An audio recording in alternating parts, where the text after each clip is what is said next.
Hello everyone, कैसे हो आप सभी। आरशी डिजिटल पाठशाला में आपका स्वागत है। आज हम क्लास 9th का गणित का जो हमारा अध्याय 9 है वृत्त, वो करेंगे और उसके एक्सरसाइज करेंगे। परमेय है उनकी उपपत्ति करेंगे और इसका जो बहुत ही जो बेसिक हिस्सा होता है इंट्रोडक्शन, हम उसके बारे में सीखेंगे। तो इसमें कुछ चीज़ें जो हमें वृत्त के बारे में पता होनी चाहिए। वृत्त क्या होता है, ये देखो। वृत्त क्या होता है? कोई भी गोल आकृति जिसमें कोई कोना नहीं होता, कोई किनारा नहीं होता, इसको हम वृत्त कहते हैं। वृत्त बनाते कैसे हैं? जब हम बीच में प्रकार की मदद से, वैसे तो हमने एक वृत्त बना लिया हाथ से, लेकिन जो हम प्रकार की मदद से, जैसे हम ये वृत्त बना रहे हैं, ये हमने वृत्त बनाया है प्रकार की मदद से, ये बन गया वृत्त। जहां पे हमने प्रकार रखा हुआ है, इससे ये दूरी सबकी बराबर है, जहां पे ये प्रकार रखा हुआ है इसको हम कहते हैं केंद्र। इसको हम कहते हैं केंद्र। इसको जनरली, हमेशा नहीं, हम ओ से इसको नाम देने की कोशिश करते हैं, लेकिन हम ए बी सी पी किसी से भी दे सकते हैं, लेकिन आमतौर पर हम इसे ओ नाम से देते हैं। जो बाहर का होता है इसको कहते हैं परिधि। इसको क्या कहते हैं? परिधि कहते हैं। छोटी बड़ी का मुझे नहीं पता, लेकिन इसको परिधि कहते हैं। जब हम कोई भी एक बिंदु लेके जो इसकी परिधि पर है उस पर मिला दें तो ये बन जाती है हमारी त्रिज्या। यहां से आप किसी भी बिंदु पर मिला दो, यहां मिला सकते हो, यहां मिला सकते हो, कहीं पर भी मिला सकते हो। जो हम ये मिला रहे हैं इन सबको त्रिज्या कहते हैं और ये सभी त्रिज्या हमारी बराबर होती हैं। अगर इसी त्रिज्या को हम बढ़ा दें, यानी त्रिज्या का डबल कर दें, इधर की त्रिज्या इधर की त्रिज्या, तो इसको हम कहते हैं व्यास। क्या बोलते हैं? व्यास। अब तक हमें क्या पता चल गया? एक वृत्त बिल्कुल बीच में जो होता है उसको केंद्र कहते हैं।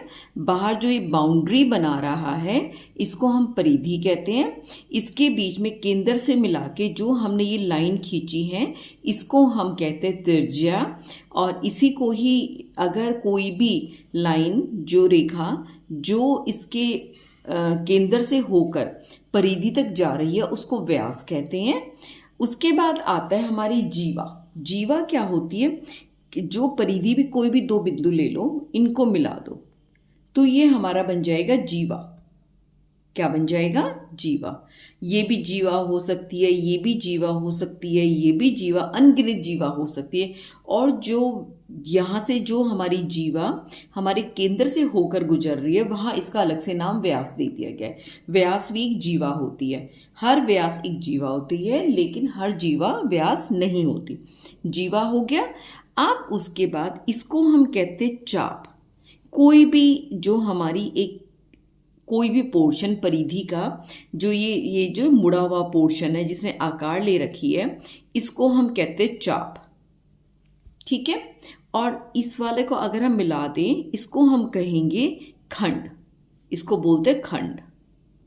ठीक है। चाप दो तरह की हो सकती है। अगर हम इस बिंदु से इस बिंदु की बात कर रहे हैं, एक छोटी चाप, एक बड़ी चाप, ये वाला पोर्शन खंड कहलाएगा। ये छोटा खंड, ये बड़ा खंड। बस आपको इतना ही याद रखना है कि हमें क्या क्या पता होना चाहिए।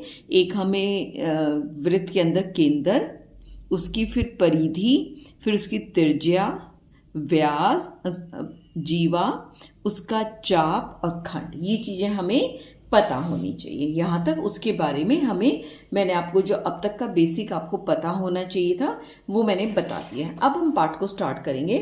जीवा द्वारा एक बिंदु पर अंतरित कोण। अब क्या होते हैं, जैसे मान लो हमने एक वृत्त बना रखा है, ये कहीं पर भी किसी भी बिंदु पर कोई भी कोण बनाती है। मान लो ये इधर कोण बना रही है, ये भी कोण कहलाएगा, इसको अंतरित कोण कहते हैं। अगर ये केंद्र पर बना रही है इसको भी अंतरित कोण कहेंगे। ये यहाँ पर बना रही है, ये भी हमारा अंतरित कोण होगा। अगर ये वाली जो चाप है, सॉरी जीवा, इधर बना रही है, ये भी हमारा एक अंतरित कोण होगा। ये सब क्या बन रहे हैं? अंतरित कोण बन रहे हैं। इसके बारे में ये बताया गया है यहाँ तक। अब हम पहला प्रमेय करते हैं। पहला प्रमेय 9.1 क्या कहते हैं? वृत्त की बराबर जीवाएं केंद्र पर बराबर कोण अंतरित करती हैं। क्या मतलब इसका कि मान लो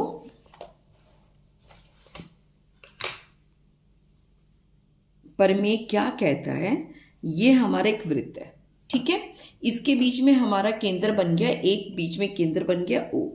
अगर हम कोई भी दो जीवा लेते हैं, एक हमने ये जीवा ले ली, एक हमने ये जीवा ले ली, ये बराबर साइज की होनी चाहिए। अगर ये 3 सेंटीमीटर है, ये भी 3 सेंटीमीटर, ये 4 सेंटीमीटर है तो ये भी 4 सेंटीमीटर हो, ठीक है, इस तरह।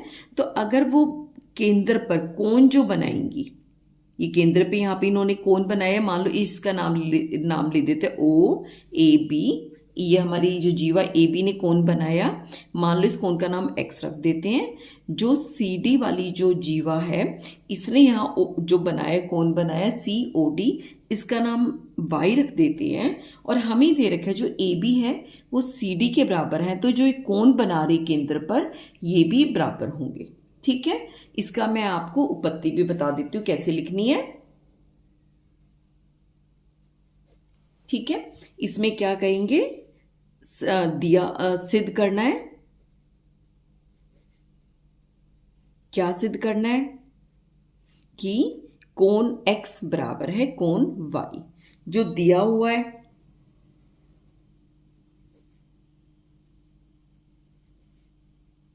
क्या दे रखा है इसके अंदर कि हमारी दोनों जीवा बराबर है, क्या मतलब है ए बी बराबर है सी डी, ठीक है।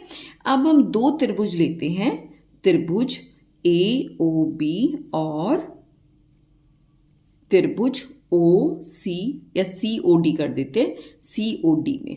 अब क्या है ये देखो, जो ओ ए और ओ बी और ओ सी और ओ डी ये सभी त्रिज्या है। त्रिज्या क्यों है, क्योंकि केंद्र से परिधि तक जा रही है। देखो ये भी परिधि के बिंदु तक जा रही है, ये भी परिधि के बिंदु तक जा रही है, भी परिधि के बिंदु तक जा रही है, ये भी परिधि तक बिंदु तक जा रही है। यानी ये ओ ए ओ सी के बराबर हो गया, ओ बी हमारा ओ डी के, क्योंकि सभी के सभी बराबर है। तो हम क्या लिख सकते हैं कि ओ ए बराबर है ओ सी, और दूसरा क्या लिख सकते हैं, ओ बी बराबर है ओ डी। क्यों है, क्योंकि ये त्रिज्या है। बस हम लिख दे त्रिज्याएं, लिखना चाहो तो लिख देते हो एक ही वृत्त की त्रिज्याएं, एक ही वृत्त की त्रिज्याएं, ठीक है, ये ऊपर लिख लेना। ये हो गया। दूसरा क्या है, ए बी हमें दे रखा है, ए बी बराबर सी डी हमें दे रखा है। ये हम क्या लिख देंगे, दिया हुआ है। क्या मतलब, अब देखो जो ओ ए है ओ सी के बराबर हो गया, ओ बी हमारा ओ डी के बराबर हो गया, ए बी सी डी के बराबर दे ही रखा है। तीनों भुजाएं बराबर होते ही क्या हो जाएगा, दोनों त्रिभुजें सर्वांग सम हो जाएगी। तो हम क्या लिख सकते हैं, त्रिभुज ए ओ बी सर्वांग सम है त्रिभुज सी ओ डी के, ठीक है, ये बराबर हो गई। अगर कौन सा हमने नियम लगाया है, S S S, side side side की, हमारी ये साइड ये साइड ये साइड इन तीनों साइडों के बराबर है, इसलिए हमारी दोनों त्रिभुज क्या हो गई, सर्वांग सम हो गई। उसके बाद हम क्या लिखेंगे, इसके कारण जो हमारा एंगल x है वो किसके बराबर हो जाएगा, अगर तीनों भुजाएं बराबर है तो तीनों एंगल भी बराबर होंगे, ठीक है। तो इसको हम कैसे लिखें, क्या, और ये क्या लिखेंगे, सी पी सी टी। सी का मतलब होता है कॉन्ग्रुएंस, ठीक है, कॉन्ग्रुएंस का मतलब सर्वांग सम, congruence part of congruent triangle, कि सर्वांग सम त्रिभुज के सर्वांग सम खंड, ठीक है। इसको हिंदी में क्या लिखेंगे, या भाग लिख सकते हैं, सर्वांग सम त्रिभुज के संगत भाग। इसको इंग्लिश में आप सिर्फ सीपी सीटी लिख दोगे तो भी काम आपका चल जाएगा। और एक्स और वाई हमारा क्या था, ए ओ बी बराबर है सी ओ डी, जो हमें सिद्ध करना हो गया। क्लियर, ये चीज बहुत आसान है, इसमें कुछ भी मुश्किल नहीं है। इस चीज में आपको एक चीज ध्यान रखनी है, अगर आप दो त्रिभुजों को, वैसे तो त्रिभुज पार्ट का हिस्सा है, को सर्वांग सम दिखा रहे हो, आप जिस ऑर्डर में, आपको उसी ऑर्डर में, जैसे यहाँ पे एओ लिखा हुआ है और यहाँ पे ओए लिख रहे हो तो ओसी ही लिखना पड़ेगा, कि ये जो भुजा है इस भुजा के ही बराबर होनी चाहिए। यहाँ पे ओए को हम ओडी नहीं दिखा सकते कि ये भुजा इसके बराबर है, वो गलत हो जाएगा, ठीक है। तो इस चीज़ का आपको स्पेशल ध्यान रखना है। अगर आप पहली दो भुजाएं ले रहे हो OA तो CO के बराबर होनी चाहिए। अगर आप OB ले रहे हो तो OD के बराबर होनी चाहिए। अगर आप आसपास की AB ले रहे हो तो CD के बराबर होनी चाहिए। ये त्रिभुज का जरूर आपको ध्यान रखना है। ये हमारा है परमेय 9.1। समझ के क्या कह रहा था, अगर दो त्रिभुजें बराबर हैं तो वो केंद्र पर बराबर कोण बनाएंगे। ये हमारा परमेय 9.1 है कि वृत्त के बराबर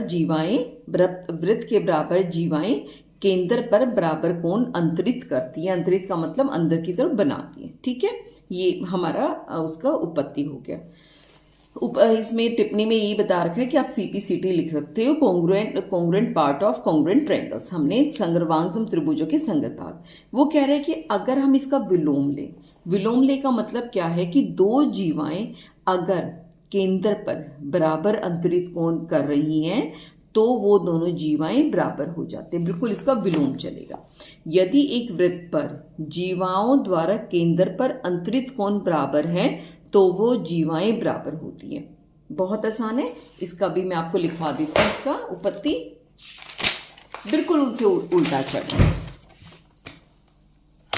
ये है हमारी परमेय 9.2। वही हम एक वृत्त बनाएंगे, इसके अंदर हम वो करते, बीच में हमने केंद्र O बना दिया, AB एक जीवा बनाई, CD हमने दूसरी जीवा बना दी, इनको मिला दिया, इसने यहाँ ये कोण बनाया और COD ने ये वाला कोण, ये इसका नाम X दे देते, ये वाला नाम हम Y दे देते। तो जो हमें सिद्ध करना है,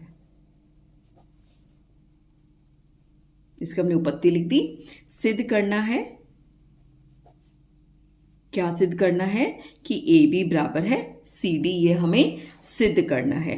दिया क्या है, दिया हुआ है, क्या दिया हुआ है कि कोण AOB बराबर है कोण COD के। ये जो दो जीवाएं जो अगर ये कोण बना रही हैं, AOB X बना रही है और COD जो Y बना रही है, अगर ये दोनों कोण बराबर है, ये हमें दे रखा है, तो हमें सिद्ध करना है ये दोनों जीवा भी बराबर होंगी। ठीक है, ये हमने यहाँ तक लिख दिया।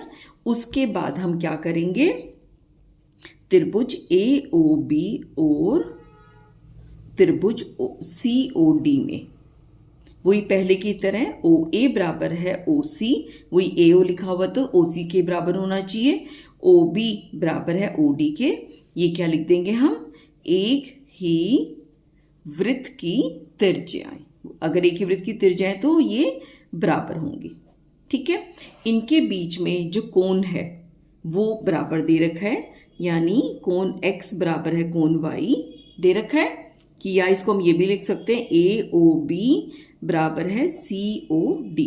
तो इसमें हम क्या लिखेंगे, दिया हुआ है।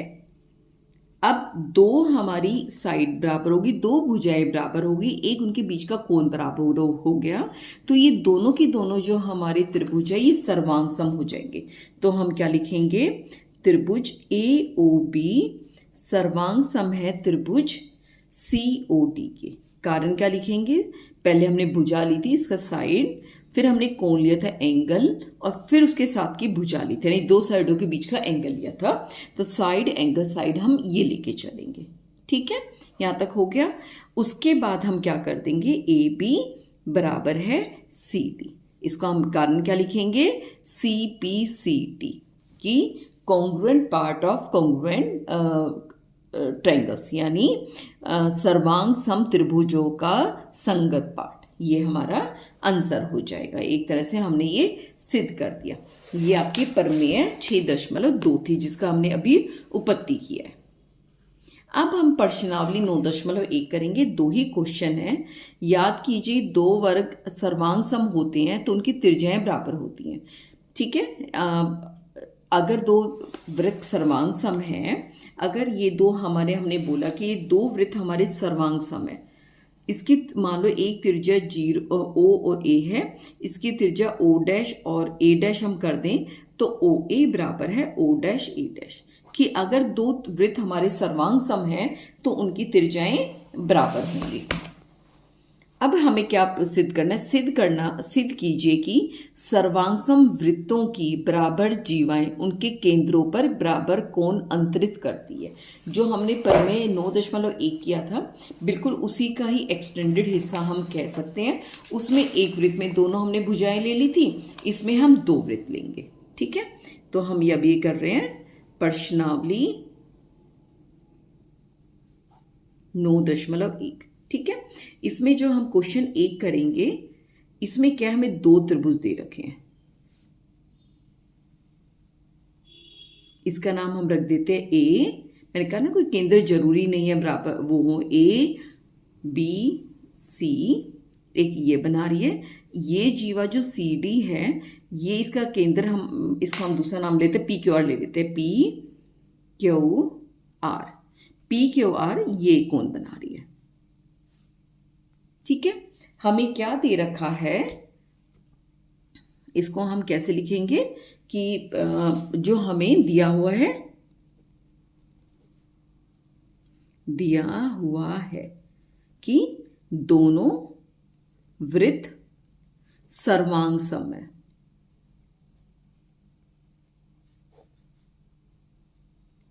ठीक है, इससे क्या होगा कि हमारा जो ये वाला त्रिज्या है ये इसके बराबर हो जाएगी, ये त्रिज्या इसके बराबर हो जाएगी। और हमें क्या दे रखा है, बी सी और क्यू आर जो इसके वो है जीवा, ये हमें जीवा बराबर दे रखे हैं। तो हमें इसके अंदर सिद्ध क्या करना है? सिद्ध करना है बी ए सी, जो कोण बनेगा बी ए सी किस कोण के बराबर है? क्यू पी आर के। क्यू पी आर इसके बराबर है। ठीक है, अब हम इसको कैसे करेंगे? हम ये लिखेंगे जो हमारा ए बी है, जब हम आगे के 2 ले रहे हैं ना, ए बी बराबर है पी क्यू और ए सी बराबर है पी आर। क्यों है? क्योंकि क्या लिखेंगे? सर्वांग सम वृत्तों की त्रिज्याएं। ये हमने कारण दे दिया। ये भुजा इसके बराबर होगी, ये भुजा इसके बराबर होगी। BC जो है वो हमें दे ही रखा है क्यू आर के। ठीक है, और यहां पर भी ये भी ले सकते हैं, BC बराबर है क्यू आर। तो इसमें हम क्या लिखेंगे? दिया हुआ है, दिया है। ठीक है, तो इससे क्या हो जाएगा, जो हमारी त्रिभुज है ABC वो सर्वांगसम हो जाएगी पी क्यू आर के। क्यों हो जाएगी? क्योंकि साइड साइड साइड यानी भुजा के बराबर ये भुजा, इस भुजा के बराबर ये भुजा, इस अगर तीनों भुजाएं बराबर हो जाती हैं तो वो दोनों की दोनों त्रिभुजें सर्वांगसम हो जाती है। और इससे हमें क्या पता चल जाएगा? बी ए सी जो हमारा ये वाला कोण है ये बराबर हो जाएगा क्यू पी आर के। रीजन क्या लिखेंगे? C P C T, congruence सर्वांगसम त्रिभुजों का संगत पाठ। ये हमारा पहला क्वेश्चन हो गया। ये चीज हमें सिद्ध करना था, ये हमने कर दिया है।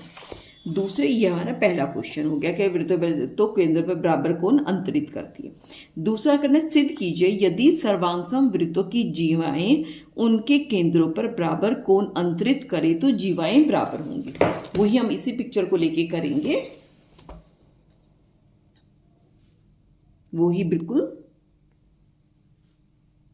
2 हमने बराबर कोण लिया, सर्वांगसम हमने वो ले लिया वृत्त, इसका नाम रख देते हैं ABC। ये हमारी जीवा पी ये है क्यू आर, इसके केंद्र आर पे ये कोण बना रही है। इसने BC जीवा ने ए पर कोण बनाया, केंद्र ए पर, और क्यू आर जीवा ने पी पर कोण बनाया। ठीक है, तो इसमें सबसे पहले क्या लिखेंगे? दिया हुआ है कि कोण बराबर बनाते हैं। क्या मतलब? BAC बराबर है QPR, और ये लिखना चाहो तो लिख सकते हो दोनों वृत्त सर्वांगसम है। सिद्ध क्या करना है कि हमारी दोनों जीवाएं बराबर, यानी BC बराबर है हमारे हो जाएगी QR। ये हमें सिद्ध करना है। तो हम क्या लेंगे? त्रिभुज ABC और त्रिभुज PQR। इसमें क्या पता चलेगा कि जो AB है वो देखो पी क्यू के बराबर है, जो ए सी है वो पी आर के बराबर है। क्यों बराबर है? हम क्या लिखेंगे, ये सर्वांग सम वृत्तों की त्रिज्याएं, सर्वांग सम वृत्तों की त्रिज्याएं बराबर होती है। इस कारण से हमने ये दोनों बराबर किया। और क्या दे रखा है हमें, कोण बी ए सी किसके बराबर है, कोण क्यू पी आर के। ये हम लिख देंगे, दिया है। इससे क्या होगा, त्रिभुज हमारा बी, ये उससे करेंगे हम, इससे स्टार्ट करेंगे, ए बी सी भी लिख सकते हैं। त्रिभुज ए बी सी, यहाँ बी ए सी लिख लेते हैं, वो ज़्यादा बेटर रहेगा। कोई नहीं, बी ए सी बराबर इसके त्रिभुज पी क्यू आर के सर्वांग सम। कारण क्या है, भुजा कोण भुजा, भुजा कोण भुजा, इस भुजा के बराबर ये भुजा, इस कोण के बराबर ये कोण, इस भुजा के बराबर ये भुजा। तो इसका नाम हम दे देंगे साइड एंगल साइड, SAS वाला। इससे क्या होगा, अब क्या हो जाएगा, हमारी जो सभी के सभी तीनों भुजाएं, और जब दो त्रिभुज सर्वांग सम हो जाती हैं, उसकी तीनों भुजाएं, तीनों कोण हमारे बराबर हो जाते हैं। तो हम इसको क्या नाम दे देंगे, BC बराबर है QR। रीजन क्या लिखेंगे, CPCT कि ये त्रिभुज सर्वांग सम त्रिभुजों के संगत पार्ट की congruent parts, corresponding parts of congruent triangles, ये हम भाग कर देंगे। और ये हमने अतिसिद्ध की, हमने ये सिद्ध कर दिया। ये आपके पर्सनली 9.2 में 9.1 के दोनों क्वेश्चन थे, वो मैंने हल कर दिए। मैं सोची एक बोर्ड लेके आऊँ ताकि आपको हिंदी में पढ़ाने में आसान हो जाए। आपको मेरी वीडियो कैसी लगी, अगर बाई चांस देख रहे हो तो कमेंट कर दो। कमेंट करने में आपका कुछ नहीं जाता, मुझे बहुत हौसला मिलता है। और हो सके तो प्लीज़ अपने दोस्तों को भी बताना, और इसको मेरे चैनल को सब्सक्राइब भी करना। Thank you very much, take care.